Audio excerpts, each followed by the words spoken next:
আসসালামু আলাইকুম। Welcome to our channel স্বাধীন পাঠশালা। অষ্টম শ্রেণীর শিক্ষার্থী বন্ধুরা, আশা করি তোমরা ভালো আছো। আজকে আমরা ক্ষুদ্র সঞ্চয় ভবিষ্যৎ গড়ি এই অধ্যায়ের অনুশীলনীর 13-14 দুটি অঙ্ক করব। দেখো 13 নম্বরে কি বলেছে, জুবাইর এবং রিয়া উভয়ে 7% হারে 6 বছরের জন্য 25,000 টাকা করে ব্যাংকে জমা রাখলো। যদি জুবাইয়ের সরল হারে এবং রিয়া চক্রবৃদ্ধি হারে মুনাফা পায়, তবে কে বেশি লাভবান হবে এবং 6 বছর পরে মুনাফা আসলে কার কত টাকা হবে? দেখো অঙ্কটা আমরা তাহলে শুরু করে দিই। 13, জুবাইরের প্রাপ্ত সরল মুনাফা। দেখো জুবাইর কিন্তু সরল হারে বলেছে, তাহলে জুবাইরের প্রাপ্ত সরল মুনাফা, জুবাইরের প্রাপ্ত, এখানে লিখি সরল মুনাফা আই সমান পি আর এন। এবং এখানে জুবাইরের ক্ষেত্রে আমরা এখানে একটু লিখে নিই। এখানে দেখো জুবাইর এবং রিয়া 7% হারে, অর্থাৎ আর এর মান হচ্ছে 7%, অর্থাৎ 7/100। 7কে 100 দিয়ে ভাগ করলে হবে 0.07। 6 বছরের জন্য, অর্থাৎ এন সমান হচ্ছে 6 বছর আর জন্য 25,000 টাকা, অর্থাৎ পি সমান হচ্ছে 25,000 টাকা। তাহলে আমরা জুবাইরের সরল মুনাফাটা বের করে ফেলি। পির মান হচ্ছে 25,000, আর এর মান হচ্ছে 0.07 গুণন এন এর মান হচ্ছে 6। তাহলে আমরা সবগুলো একসাথে গুণ করে দিই। দেখো এখানে আমরা গুণ করি, 25,000 গুণন হচ্ছে 0.07 গুণন হচ্ছে 6 করলে হচ্ছে 10,500, অর্থাৎ জুবাইরের সরল মুনাফা হচ্ছে 10,500 টাকা। এটা গেল আমার জুবাইরের। এবার আমি রিয়ার ক্ষেত্রে বের করব। রিয়ার ক্ষেত্রে বলেছে চক্রবৃদ্ধি মুনাফা, রিয়ার প্রাপ্ত চক্রবৃদ্ধি মুনাফা, রিয়ার প্রাপ্ত চক্রবৃদ্ধি মুনাফা, চক্রবৃদ্ধি মুনাফা সমান পি 1 যোগ r whole to the power n বিয়োগ 1। এটা হচ্ছে আমার চক্রবৃদ্ধি মুনাফার সূত্র। দেখো এখানে কিন্তু জুবাইর এবং রিয়া দুইজনের কিন্তু আর এর মান, এন এর মান এবং পির মান একই, শুধু জুবাইরের ক্ষেত্রে সরল মুনাফা বের করতে হবে এবং রিয়ার ক্ষেত্রে চক্রবৃদ্ধি মুনাফা বের করতে হবে। তাহলে দেখো আমি মানগুলো এখানে আর লিখবো না, সরাসরি বসিয়ে দেবো। আমরা জানি পির মান হচ্ছে 25,000, 1 যোগ আর এর মান হচ্ছে 0.07, এন এর মান হচ্ছে 6 বিয়োগ হচ্ছে 1, অর্থাৎ 25,000 1.07 তারপর হচ্ছে 6 বিয়োগ 1। দেখো 25,000 আমরা 1.07 পাওয়ারটা 6 করি, 1.07 পাওয়ার হচ্ছে 6, তার থেকে আমরা 1 বিয়োগ করে দেব, বিয়োগ হচ্ছে 1। যেহেতু এখানে বিয়োগ 1 আছে, এই একটা আমরা এখানে বিয়োগ করে দেব। বিয়োগ করলে হয় হচ্ছে এখানে 25,000 গুণন 0.5007 সমান, দেখো এখানে আমার ফলাফলটা লেখাই আছে, এটার সাথে আমি সরাসরি 25,000 গুণ দিয়ে দেবো। গুণন হচ্ছে 25,000 করলে হয় 12,518.25। তাহলে এখানে রিয়ার চক্রবৃদ্ধি মুনাফাটা হচ্ছে 12,518.25 টাকা। দেখো দুজনেরই জুবাইরের সরল মুনাফা হচ্ছে 10,500 এবং রিয়ার চক্রবৃদ্ধি মুনাফা হচ্ছে 12,518.25 টাকা। এবার দেখো এখানে কি বলেছে, কে বেশি লাভবান হবে এবং 6 বছর পর মুনাফা আসল কার কত হবে? দেখো এখানে অবশ্যই রিয়া বেশি লাভবান হবে, কেননা জুবাইরের হচ্ছে সরল মুনাফা হচ্ছে 10,500, আর রিয়ার চক্রবৃদ্ধি মুনাফা হচ্ছে 12,518.25, অর্থাৎ রিয়ার বেশি, তাহলে রিয়া বেশি লাভবান হবে। সুতরাং রিয়া বেশি লাভবান হবে, রিয়া বেশি লাভবান হবে। এবার আবার দেখো এখানে আমার 6 বছরে পরে মুনাফা আসল কার কত হবে, তাহলে আমরা এখন মুনাফা আসলটা বের করি। জুবাইরের আসল মুনাফা আসল, জুবাইরের 6 বছর পরে মুনাফা আসল, মুনাফা আসল সমান, দেখো আমার এখানে মুনাফা, দেখো জুবাইরের মুনাফা হচ্ছে 10,500 টাকা এবং আসল হচ্ছে 25,000 টাকা, দুটো আমরা যোগ দিয়ে দিব। তাহলে এখানে আমরা যোগ দিব হচ্ছে 10,500 যোগ হচ্ছে 25,000, অর্থাৎ যোগ করলে হয় 35,500 টাকা। এটা হচ্ছে জুবাইরের মুনাফা আসল। এবার আমরা রিয়ার মুনাফা আসলটা বের করব। রিয়ার 6 বছর পরে মুনাফা আসল হবে, দেখো রিয়ার মুনাফা হচ্ছে 12,518.25, 12,518.25 যোগ এবং আসল হচ্ছে 25,000, তাহলে দেখো রিয়ার কত হয়, যোগ করলে হবে 37,518.25 টাকা। এটাই আমার উত্তর। এই তো হয়ে গেল আমার 13 নম্বর। এবার আমরা চলে যাব 14 নম্বর অঙ্কে। দেখো 14 নম্বরে কি বলেছে, আহসান এবং তাহসিনা উভয়ে 11% মুনাফা হারে 5 বছরের জন্য 20,000 টাকা করে ব্যাংকে জমা রাখলো। যদি আহসান 6 মাস অন্তর মুনাফা ভিত্তিক এবং তাহসিনা 4 মাস অন্তর মুনাফা ভিত্তিক চক্রবৃদ্ধি হারে মুনাফা পায়, তবে কে বেশি লাভবান হবে এবং 5 বছর পরে কার কত মূলধন হবে। 14 নম্বর, দেখো উভয়ের ক্ষেত্রেই মূলধনটা হচ্ছে আমাদের 20,000। তাহলে এখানে আমরা লিখে নিই উভয়ের ক্ষেত্রে মূলধন, উভয়ের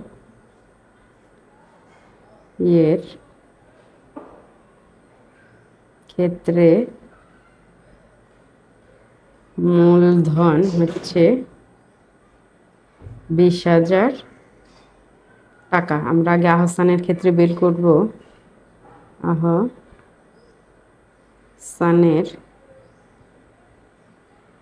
ক্ষেত্রে আর সমান, দেখো সে আহসান কিন্তু 6 মাস অন্তর মুনাফা ভিত্তিক চক্রবৃদ্ধি মুনাফা পায়।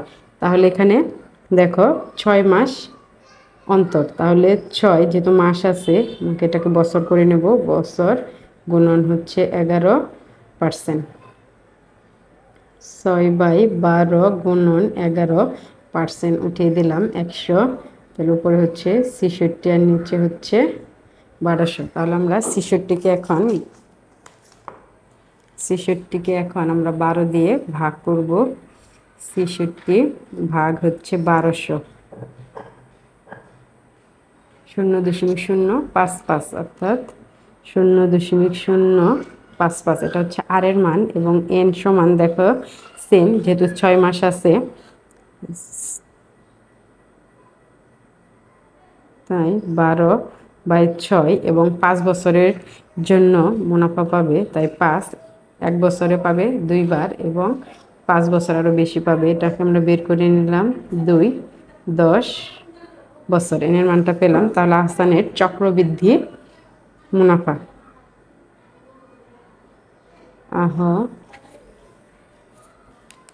আহসানের চক্রবৃদ্ধি মুনাফা, চক্রবৃদ্ধি মুনাফা সমান, দেখো পি ইন্টু 1 যোগ r whole to the power n minus 1। এবার আমরা মানগুলো বসিয়ে দিই। পির মান হচ্ছে 20,000 1 যোগ আর এর মান হচ্ছে 0.055 পাওয়ার n হচ্ছে 10 1। সেকেন্ড ব্র্যাকেটটা কিন্তু অবশ্যই দিতে হবে, না হলে কিন্তু অঙ্ক ভুল হবে। 20,000 এটা যোগ করলে হবে 1.055, তার পাওয়ার হচ্ছে 10 বিয়োগ 1।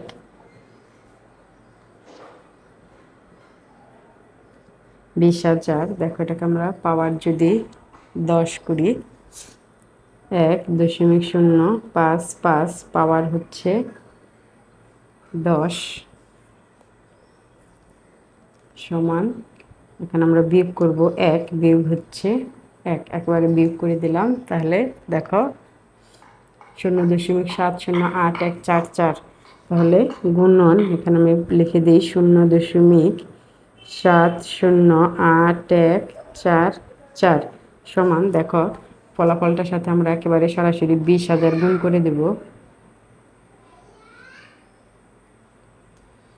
গুণ করলে হচ্ছে 14,162.89, তাহলে এখানে হচ্ছে 14,162.89 টাকা। এটা হচ্ছে আমাদের আহসানের চক্রবৃদ্ধি মুনাফা। এবার আমরা বের করব হচ্ছে তাহসিনার ক্ষেত্রে। এবার আমরা তাহসিনার ক্ষেত্রে বের করব।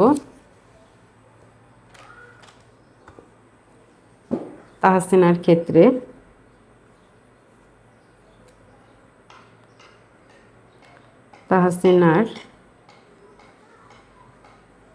ক্ষেত্রে দেখো আর সমান, দেখো তাহসিনা কিন্তু 4 মাস অন্তর, তার মানে 4 মাস অন্তর অন্তর চক্রবৃদ্ধি মুনাফা পায়। তাহলে 4 মাস অন্তর, তাই আমরা আর এর মানটা হবে, মাস আছে বছর করে নিতে হবে, 4/12 এবং মুনাফার হার হচ্ছে 11%।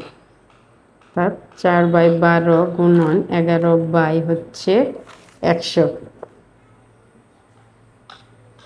দেখো যদি করি 4 11 44 কে আমরা ভাগ দেব, 44 ভাগ হচ্ছে 1200 করলে হচ্ছে 0.037, 0.0367।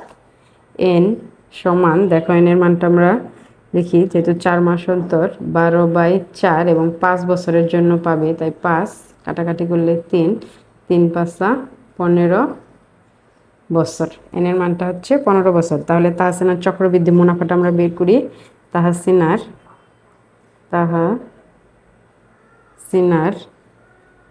চক্র বৃদ্ধি মুনাফা সমান P তো 1 যোগ r whole to the power n বিয়োগ হচ্ছে 1। তাহলে আমরা মানগুলো এখন বসিয়ে দিই। P এর মান হচ্ছে 20,000, 1 যোগ r এর মান হচ্ছে 0.0367, তার পাওয়ার হচ্ছে 15 বিয়োগ হচ্ছে 1 সমান 20,000 1.0367, তার পাওয়ার হচ্ছে 15 বিয়োগ 1। 20,000 গুণন, দেখো এটাকে আমরা পাওয়ার 15 করব, 1.0367 পাওয়ার হচ্ছে 15 করলে হয় এত। এখান থেকে আমরা 1 বাদ দিয়ে দিব, বিয়োগ হচ্ছে 1 করলে হয় 0.71711035। আমরা এখানে লিখে দিই 0.71711035। দেখো এর সাথে আমরা ফলাফলটার সাথে সরাসরি আমরা 20,000 গুণ করে দেব। গুণ হচ্ছে 20,000 গুণ করলে হচ্ছে 14,342.07। আমরা এখানে এই পাশে লিখছি মুনাফাটা, তাহসিনার মুনাফাটা আমরা এখানে লিখছি তাহসিনার চক্রবৃদ্ধি মুনাফা, চক্রবৃদ্ধি মুনাফা হচ্ছে 14,342.07 টাকা। এখানে দেখো বলছে কে বেশি লাভবান হবে। দেখো তাহসিনার চক্রবৃদ্ধি মুনাফা হচ্ছে 14,342.07 এবং আহসানের হচ্ছে, দেখো আহসানের হচ্ছে 14,162। তাহলে আহসানের চাইতে তাহসিনা বেশি লাভবান হবে, কারণ তাহসিনার চক্রবৃদ্ধি মুনাফাটা বেশি। তাহলে এখানে আমরা লিখে দিতে পারি যে তাহসিনা বেশি লাভবান হবে। তাহসিনা বেশি লাভবান হবে।